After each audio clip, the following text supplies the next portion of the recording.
Hey, ladies and gentlemen, welcome back to Star Citizen. So, ladies and gentlemen, thank you so much for joining me for today's Star Citizen video.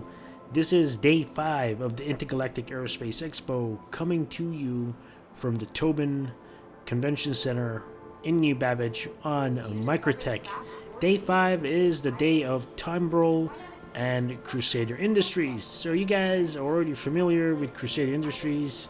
We've been looking at their Inferno and Ion starfighters, Ares starfighters, and here are its giant transport planes. So Crusader Industry ships are fantastic.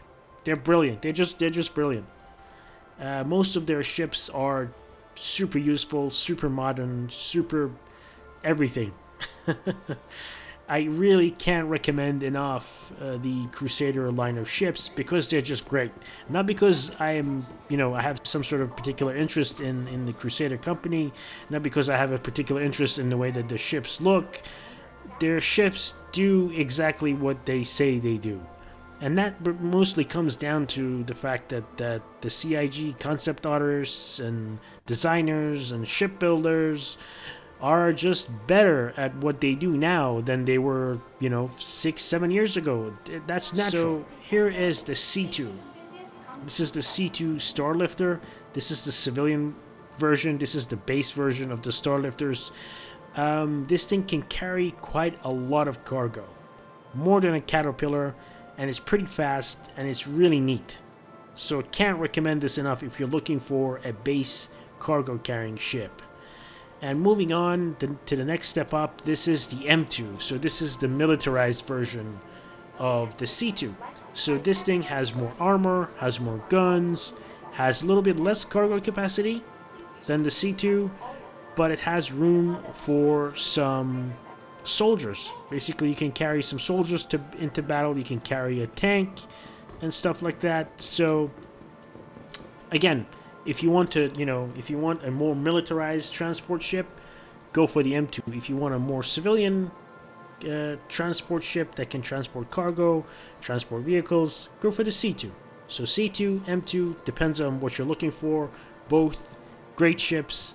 I have videos out on the M2 and of course the A2, but not the C2 yet. So you can look forward to that, but go ahead and check out my video on the M2, very detailed, and of course the A2 as well. So can't recommend any of the two enough, really. Honestly, if you're looking for a cargo carrying ship, you can't go wrong with the C2 or the M2. Moving on, here is the Tumbrel Nova tank. Yes, Star Citizen has a tank. Star Citizen has a tank. Why? I don't know. Just because. Just because, guys. So this is the tank. This is a Tumbrel Nova tank.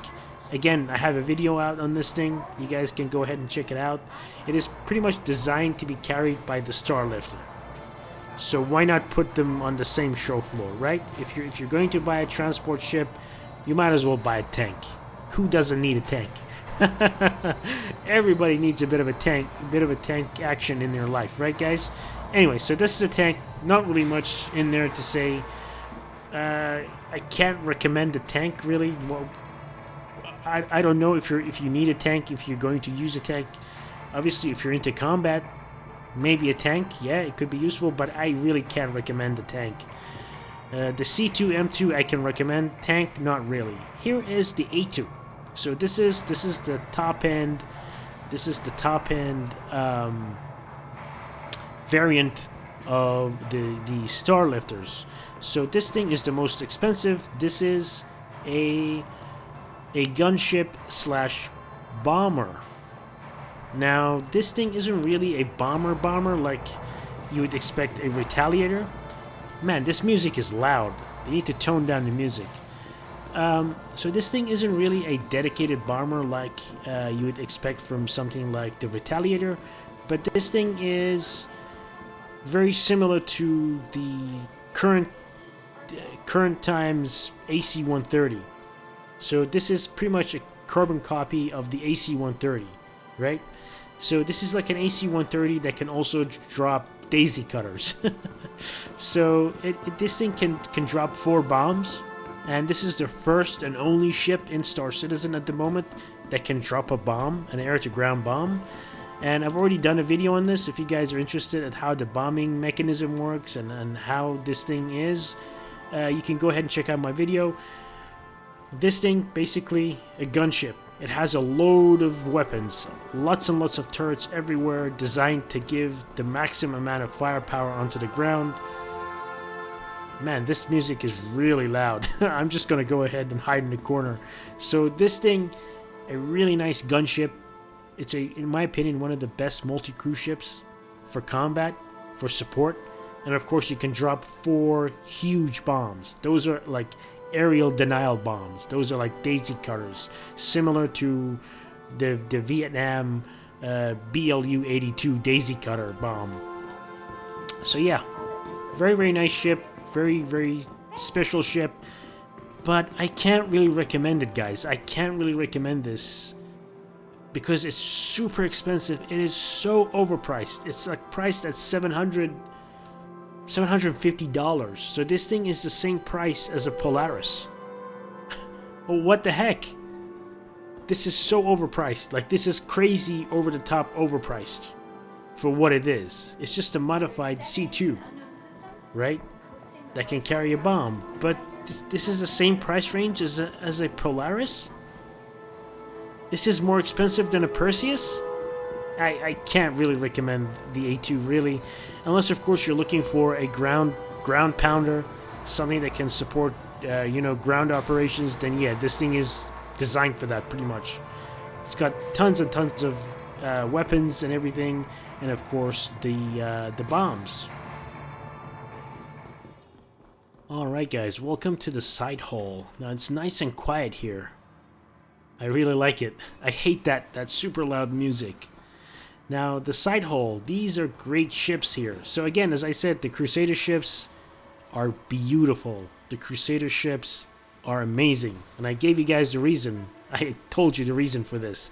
And that is because the CIG ship designers, the ship pipeline developers are getting better at what they do. They just started Crusader at a point where they're much, much better at designing and developing ships. Now, 3 of the most amazing ships right here.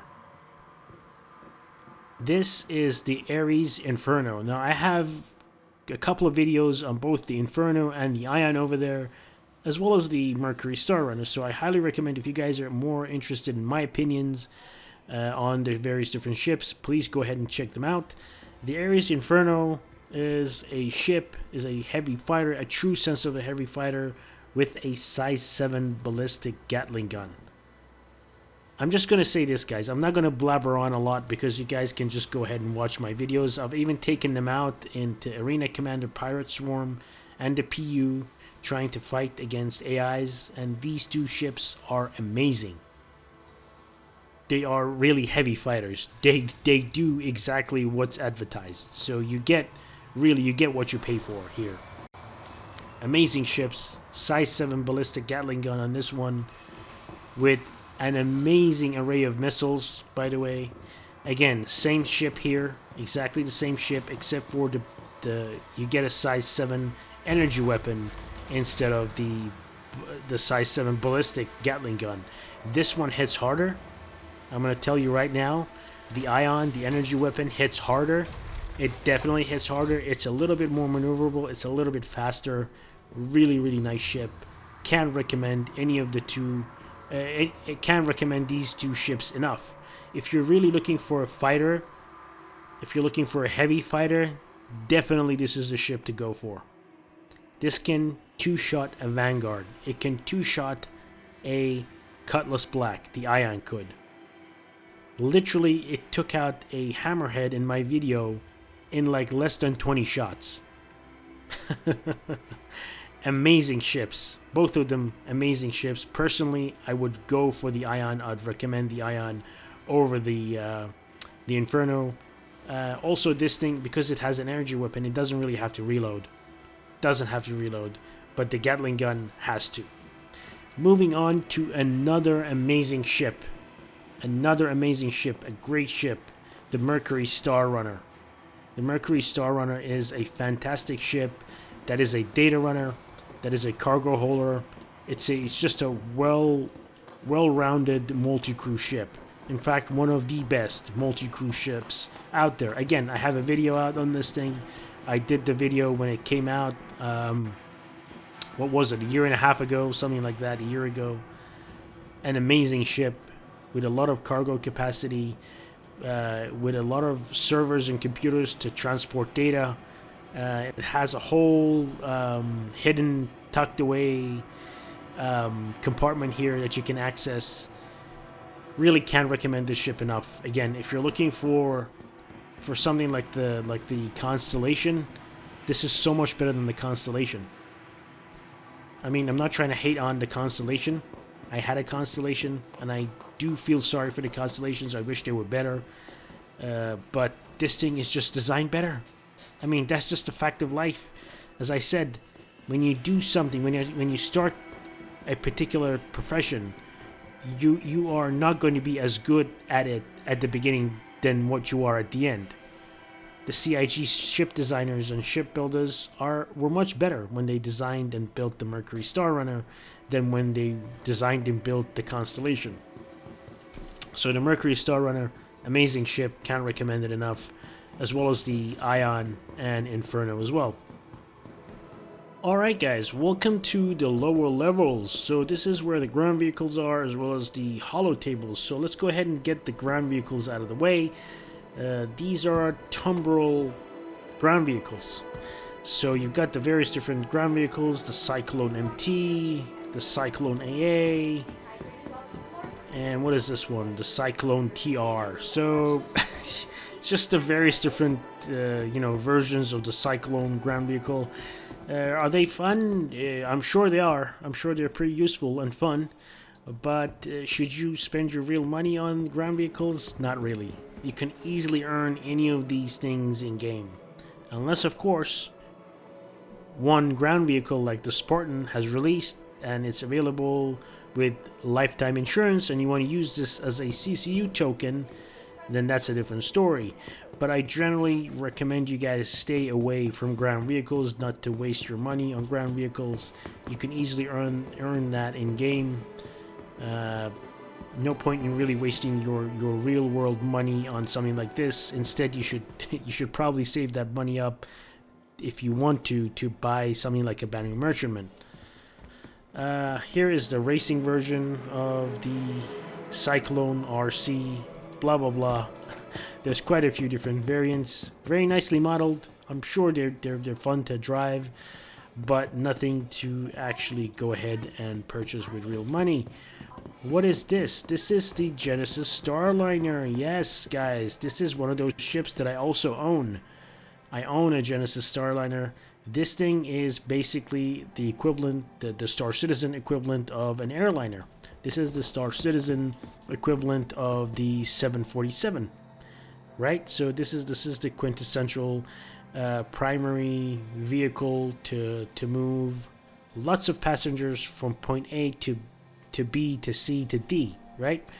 So you'd probably start off. So you could fly a route between, let's just say, the Sol system all the way to Stanton. Making like 4 or 5 jumps. Dropping passengers and picking up passengers as you go along. So this thing is so special. This thing will allow you to pretty much play the role of an airline captain, right? An airline captain, you have to keep your guests happy, you have to keep your guests fed. So this is one of those ships. As I said, I have this ship, and if you're into that kind of a gameplay, if you're into making money in Star Citizen, if you're into a ship that can generate in-game income for you, this is it. This is it, guys. This is it. This is one of those ships that will make a lot of money for you, and it will probably be really, really fun. Who doesn't want to play, the space bus driver? This is essentially the space version of a bus, and you can play the space version of a bus driver. This is going to be really, really fun, and plus it looks so good. Just look at that. That looks so slick and so cool. All right, so moving on. Oh, this is disappointing. What is this? The Tumbril Ranger. I think it is, isn't it? Yeah, the Tumbril Rangers. So, ground vehicles, bikes with guns. As you guys know, I really can't recommend that. Can't recommend that. So, ladies and gentlemen, thank you so much for watching day 5 of the Intergalactic Aerospace Expo at the Tobin Center. I hope you guys have enjoyed this. I hope you guys have found this informative somehow. If you have any questions, go ahead and leave them in the comments section. Thank you so much for watching. Until next time, please take care, and bye-bye.